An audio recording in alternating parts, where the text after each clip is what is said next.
Carlos. So let's go ahead and go to number 3 for this worksheet.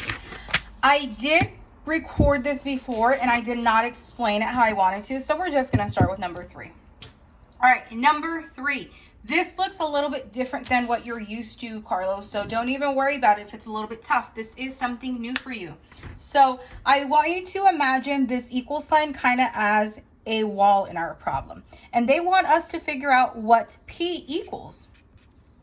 What does P equal? P minus -8 equals -4. So what we are going to do, remember what we said? We do the opposite to this side. So the opposite of subtraction is what? Addition. So we know we're going to add what? We're going to add -8. So we have -4 and -8, and they want us to add it together. So we have 8 negatives and 4 negatives. All we're going to do is add 8 plus 4. What is 8 plus 4? 8, 9, 10, 11, 12. But an important part of this problem is that they're both negative. So in order to make sure we have the right answer, we have to put the negative sign there, okay? So P equals -12.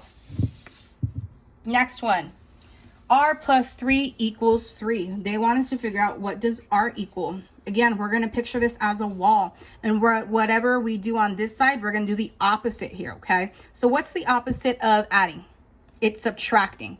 So we're going to subtract 3. 3 minus 3 equals what? 0. So our answer is 0. Number 5. Again, this one looks a little bit different, but it all means the same thing. It's just arranged differently. So again, the equal sign is going to serve as our wall. They want us to solve for T. And the way we do that is we do the opposite to our other side. The opposite of adding is subtracting. So -6. So here's the tricky and confusing part, Carlos. We have 2 negatives here, so that means we are adding.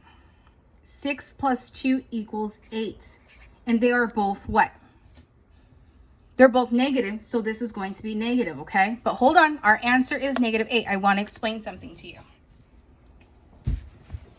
If this was a positive sign, then we would do something different. Let me show you. We have 2 negatives, so to represent 2 negatives, I'm going to put 2 negative symbols. And if we had positive 6s, we would put 6 positive signs. 1, 2, 3, 4, 5, 6. And we would cross off the matches, the pairs, I mean. And we would have 4 positives left. 1, 2, 3, 4. So if this was a positive sign, our answer would just be regular 4.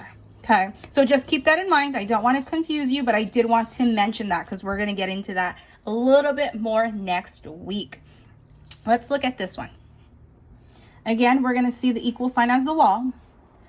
We're going to do the opposite operation on the other side. So the opposite of adding is subtracting. So -10.